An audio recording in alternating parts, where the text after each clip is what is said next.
Let's talk about this right here. We have a post-processing material which turns the entire world black and white, but we have something that's blue here, and also something that's inverted. All done within the same post-processing material that can filter on specific actors or actually specific mesh components. This is done with stencil buffers. So let's go into a clean project and set everything up. It's actually remarkably easy to do. So here in the clean project, the finished project will be down below in the description as always for YouTube members and patrons, but actually this is so easy that I don't even think it's really necessary to look at that. Let's go into the project settings, where we will look for depth.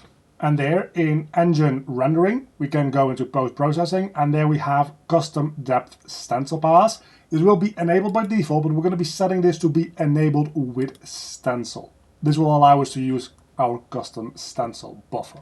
So now that we have that, we can enable individual meshes to use our custom depth buffer. And the way we can check that is to go into our view mode here, and in buffer visualization, we can look for the custom depth. We also have custom stencil, we'll look into that in a moment. But if we set to custom depth, we'll see everything is entirely black because nothing has custom depth. So going into a random mesh here, if we look for depth, we can set its custom render depth pass to being true. And now this buffer will include that mesh and nothing else. We can click on another mesh and also turn it on. And that is how we can exclude or include these specific things. But this is just a depth pass that you can turn either on or off on a per mesh basis, which altogether isn't like too useful. So let's actually start looking into this custom depth stencil. I'm going to set this back to being lit for the time being, and we're going to go ahead and make ourselves a new material. We'll call this post-processing stencil, something like that. Horribly misspelled, because why not? The material domain for that is going to be a post-processing material, of course. And let's get a scene texture node in here. And we'll set that to being a post-process input 0. And we'll do something with this image. Again, I think just desaturating it and adding a little bit of contrast is the easiest way to do something post-processing related. But you can do whatever you want, of course, with this. So this is going to be our post-processing effect. If we set that up with a post-processing volume, we can set that material up here in rendering features and post-processing material. Just add that material, choose an asset reference, and that'll be our post-process stencil that we made. And now we just have to set this to being unbound so that it affects the entire world. And our entire world is grayscale black and white with some higher contrast. Maybe set the contrast to being a little lower than that even, so that it's a little less aggressive on the eyes. But now how do we exclude anything out of this post-processing material? Let's do one of these blue cubes because they're going to be a little bit more obvious than these already grey cubes in the environment. Well, here we go back into that custom depth pass. So we set it to have a custom depth pass, and that enables us to set a custom stencil value. So let's set this custom stencil value to 1. And then the one back here will also enable custom depth pass, and we'll set the custom stencil value to, for instance. And then this one back here, I'm going to set to a value of 3. So we're going to do 3 different things for these. Now if we go into our buffer visualization and we go back into our custom depth, of course we can see these now render as a custom depth. But the thing that we actually want to look at is the custom stencil. We can actually see here the value of them being 1, 2, and 3.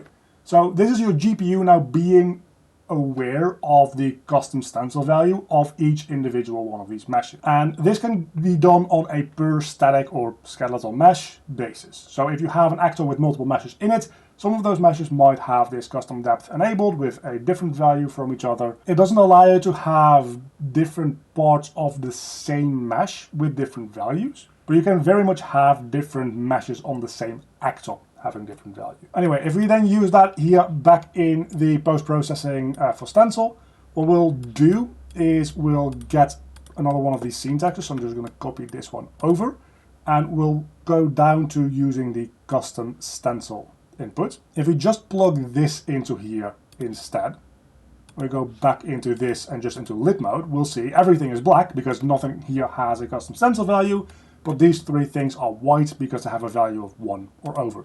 If I set this back to a value of 0, you see it becomes black because everything is rendered on a scale from 1 to 0, 1 being white, 0 being black. So if I set this to 0.5, so let's set this back to 1. These two do have a higher than 1 value, but it just renders as white, because that's how a standard dynamic range would. So this is not going to be the output color, obviously. What we're going to do is we're going to use this as a filter. So what we'll do is we'll pull off the color. We'll first mask it in the RGB channels. So we mask components, and we're going to just take the R channel, because we only need one of those channels, because it's just a grayscale value. And then we're going to check if that is a certain value. So if this value is 1, we then can say if it is greater than or less than, it will be outputting 0. But if this value is 1, we're going to be outputting a value of 1. And now if we see that and we use that for visualization, we'll only see the object with a value of 1 being white. So we can now use this as a black and white mask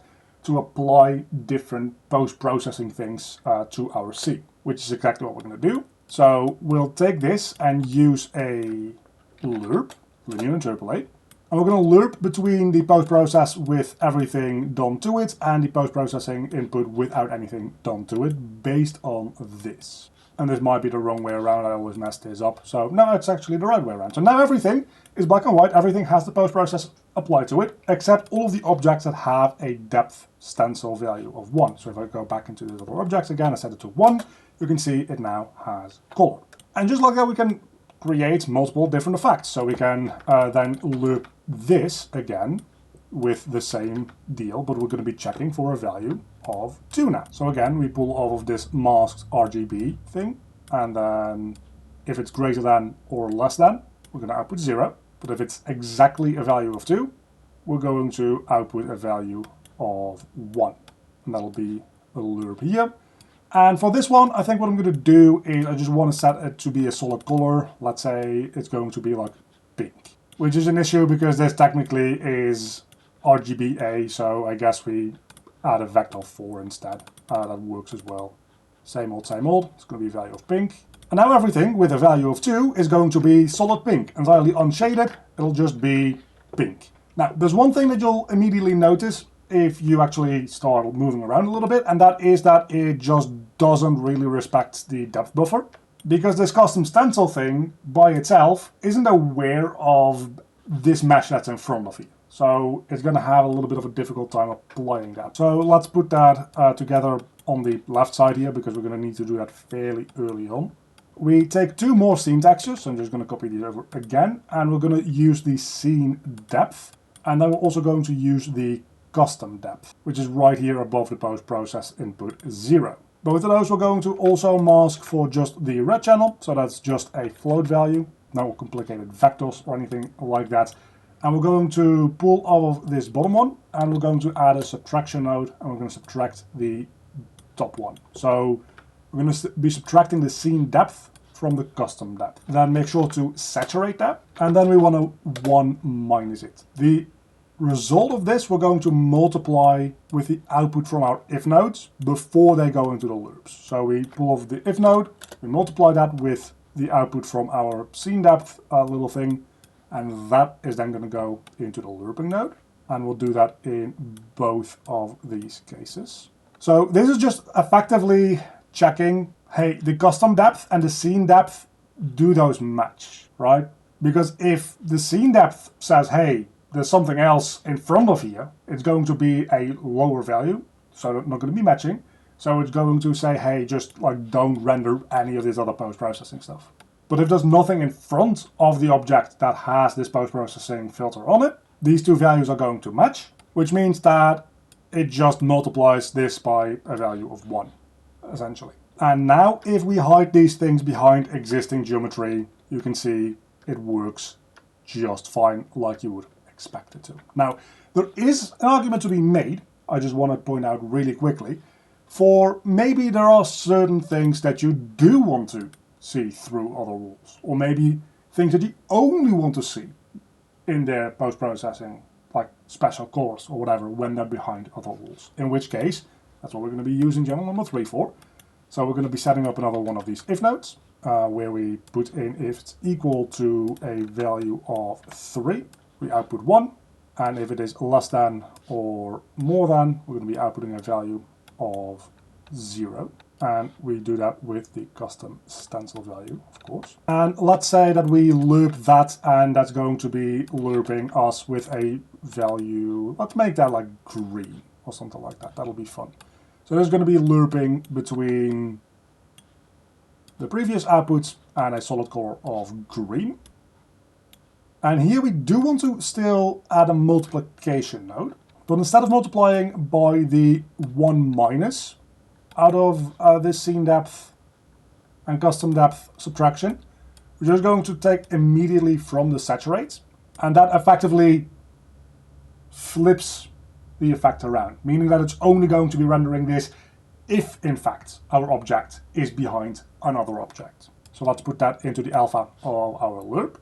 And now we can see this is just normally rendering black and white, but if it is behind something else, it'll be rendering as green. So if you want to have something where enemies are visible through walls or whatever, this would be the way that you can set that up.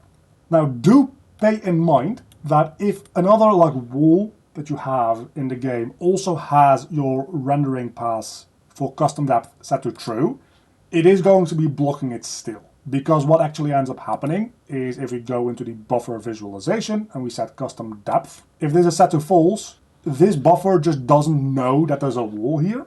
And as I explained before, it's more or less just doing a kind of compare between the scene depth and the custom depth. This custom depth, and the custom depth isn't aware that there is a mesh here. So they're going to be the same.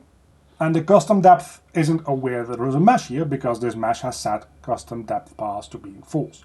If there is a custom depth enabled on this mesh, you can see that it is now part of this buffer, which means that it will obfuscate whatever is behind it. So in general, your environment isn't going to probably need a custom depth pass anyway, but do bear that in mind. If you, for any reason, do have your environment set up to use the custom depth pass, it's going to block this little effect as well, and you might need to find like a different solution to this. And realistically, you might not do this all within one shader.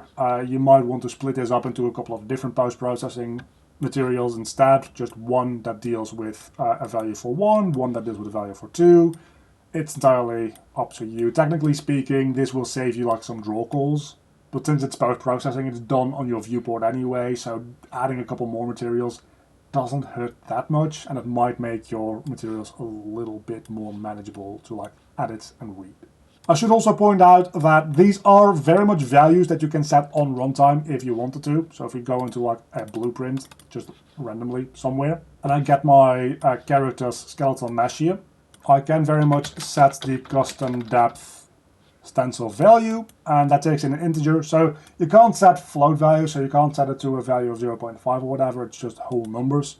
But I can set this on runtime, and I can even like make some logic to the side tab. So that way maybe enemies are only visible through walls when they have certain status effects applied to them, and it gets taken away again, that kind of stuff. You can all set this on runtime.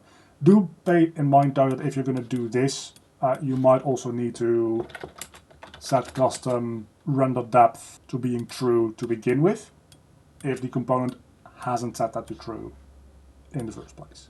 So that's everything that I wanted to talk about custom depth, stencil, buffering, and all that good stuff. Hopefully this has proven helpful. The project files, as always, are down below in the description. Again, I don't think they're particularly needed for this kind of project, but if you want to poke around with it, be my guest. It does support the channel for making more of this type of content. And a very big thank you to all my Patreons. You can see them on screen right now. If you want to help support the channel or get any of the project files in any of my tutorials, there's a link down below to the Patreon page to support me, or alternatively as a YouTube member.